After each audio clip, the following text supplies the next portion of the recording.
Zionist forces launched attacks on Gaza beaches and conducted airstrikes in various areas on Tuesday, marking 200 days of ongoing aggression against the region.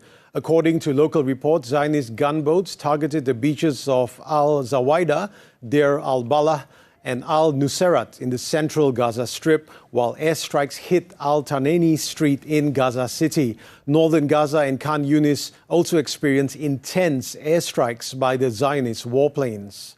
Meanwhile, Gaza's medics continued to search for bodies in a hospital courtyard in Khan Yunis, with at least 310 recovered so far.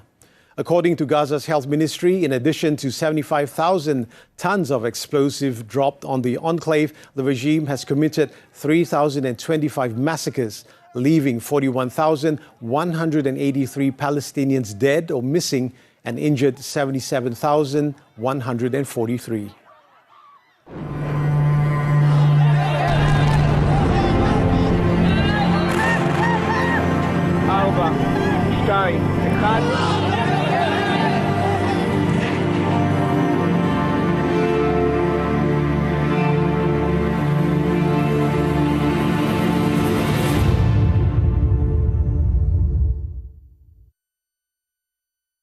Shaken by dozens of earthquakes that left buildings swaying, with the government saying they were aftershocks from a huge deadly quake that hit the island more than 2 weeks ago. The strongest, which the U.S. Geological Survey measured at magnitude 6.1, hit around 2:30 a.m. local time, followed minutes later by a 6.0 tremor.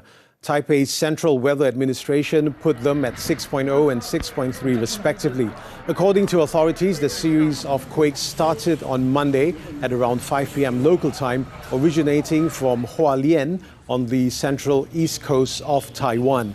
According to the continuous aftershocks, Hualien County government has announced office and school closures. There were no casualties reported so far, but the non-stop shaking meant a restless night, even for those in the capital Taipei, about 150 kilometers north, where walls and glass panels rattled in swaying homes. Indonesia President Joko Widodo and his son, incoming Vice President Gibran Rakumbing Raka, are no longer members of the country's largest party after they backed rival candidate and election winner Prabowo Subianto. The head of ethical division of the Democratic Party of Struggle, PDIP, Komarudin Watubun, on Tuesday said Jokowi and Gibran were not expelled but ceased to be members when they decided not to endorse the party's presidential candidate, Ganjar Pranowo. The exit will put the spotlight on the next moves for Jokowi, as his backing for Prabowo was widely interpreted as a move to retain political influence and preserve his legacy after a decade at the helm. It was reported that Jokowi wants to take over the second biggest party, Golkar, a move that could see him retain sizable influence and potentially counterbalance that of his old rival Prabowo when he takes office in October. Thailand's cabinet on Tuesday approved a plan to select a new slate of senators who will no longer be allowed to vote on who becomes prime minister, removing what has effectively served as a veto for the powerful military on who leads the country. It is learned that the current Senate's term ends next month, and the reduction in the powers of the chamber by 2024 had been written into the constitution.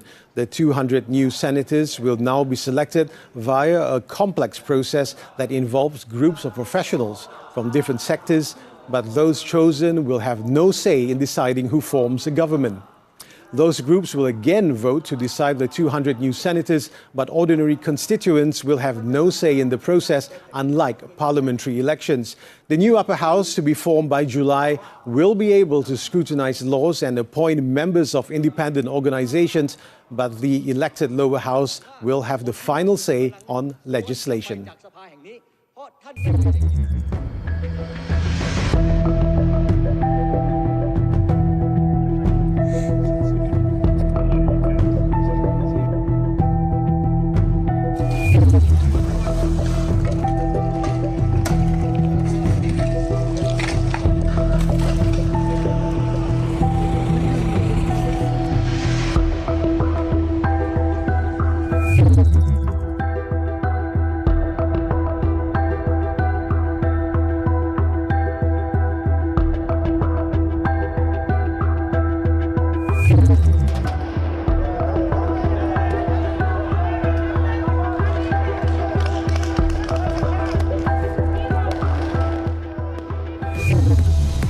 Iraq secures quarterfinal spot. Action from the Under-23 Asian Cup after this breather.